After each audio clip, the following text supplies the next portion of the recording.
China is certainly one, if not the most advanced country in terms of electric vehicle advancement. It's home for several manufacturers who made a name for themselves and stand high among the leaders of this huge market. Those manufacturers offer some of the best and most affordable electric cars ever made. But the question remains, why you can't get those cars in the US? Hello everyone, and welcome back to our channel. Today, we're diving deep into this intriguing topic of why Chinese cars aren't widely available in the United States, unveiling the real reasons that make Chinese cars such a forbidden gems. So like and subscribe and join us as we explore the multifaceted challenges and exciting possibilities in greater detail.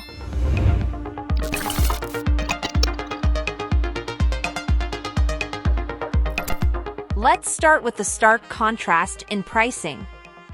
When it comes to electric vehicles, Americans often struggle to find affordable options under $30,000.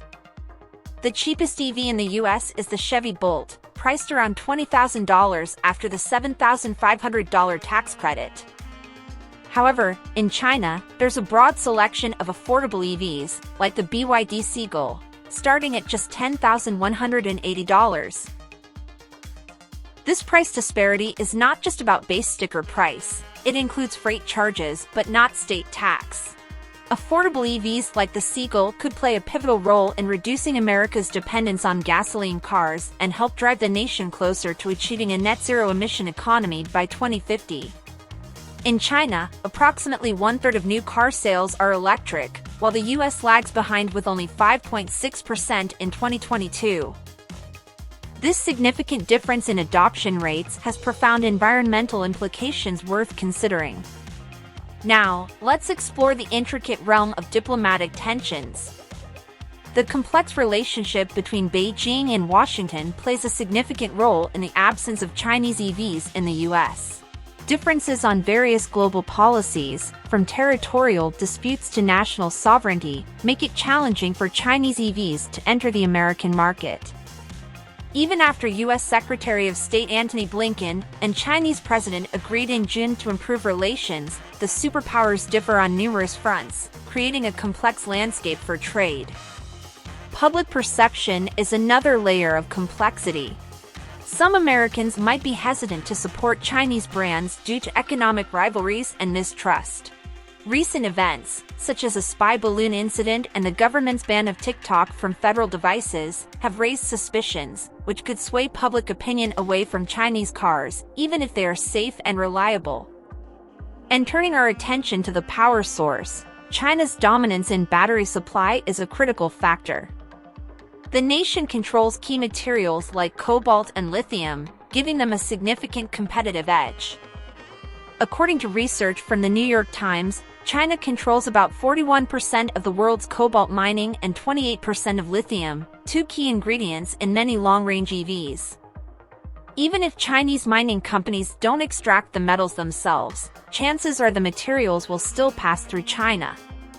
The country refines about 73% of the world's cobalt and 67% of its lithium. This dominance gives China an undeniable advantage. So for the US to sell affordable EVs like China, they need to innovate in battery technology. Scaling up new battery chemistries to meet the demand for EVs is a formidable challenge and requires a long-term perspective. It's not just about finding a different composition of metals, but also finding one that can be scaled efficiently. There are many promising new chemistries for batteries, but scaling them up for widespread use in EVs presents a major challenge. Chinese automakers last came close to introducing their passenger vehicles to the US market in January 2019. For nearly a decade before that, Chinese automakers had showcased their cars and concepts at the North American International Auto Show in Detroit. In 2019, GAC Motor, a prominent Chinese company, presented its Intrans 3+2+2 EV concept and had plans to bring the GS8 SUV to the US market. However, these ambitions faced delays due to tariffs imposed by the Trump administration. As the pandemic disrupted global markets in the first half of 2020, these plans were largely forgotten. Additionally, the Inflation Reduction Act of 2022 introduced stringent local sourcing and manufacturing requirements, rendering imported electric vehicles ineligible for tax credits. The Biden administration has also retained the Chinese tariffs implemented by its predecessor. Despite these obstacles, Chinese electric vehicles are making inroads into global markets, with Mexico being a notable success story. In the long term, Chinese automakers are expected to find their way into the U.S. market as part of their global expansion strategies. Tesla, the American automaker, is expanding its production and sales in China, while Chinese EV automakers like NIO seek entry into the U.S. market. However, the current opportunities are imbalanced. NIO CEO William Li and Elon Musk emphasize the need for improved U.S.-China relations. Despite Tesla's success, Chinese EVs face obstacles. While Tesla's vehicles from its Gigafactory Shanghai have entered the North American market, Chinese EVs like NIO's ET5 and XPeng's G6 have not. High tariffs, a one-way entry door, and unequal treatment hinder Chinese EVs' U.S. market entry. William Li calls for equal access, similar to China's sales of Tesla EVs, as he demands change and an end to U.S. protectionism. Expansion to new markets is vital for Chinese companies like NIO and XPeng, who face a competitive domestic market. NIO's entry into the U.S. market remains dependent on the easing of U.S. tariffs and monitoring developments. As of now, Chinese EVs aren't widely available in the U.S., but the situation may change in the future. American automakers will need to overcome various challenges, from regulatory hurdles to battery supply issues, to make affordable EVs a reality for American consumers. The road ahead is challenging, but it's also filled with opportunities for innovation and change. As we are talking, China is still the biggest market for EVs in the world, with about 30% of every car driven there being fully electric. The United States, with a smaller percentage and population, is still a big market as well, and it's certainly worth fighting for.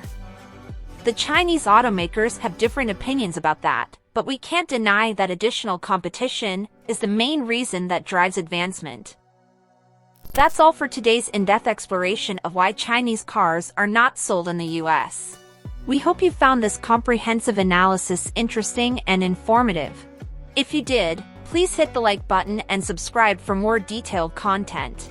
Thank you for joining us, and we'll see you in the next video, where we'll continue to uncover the fascinating stories behind today's world.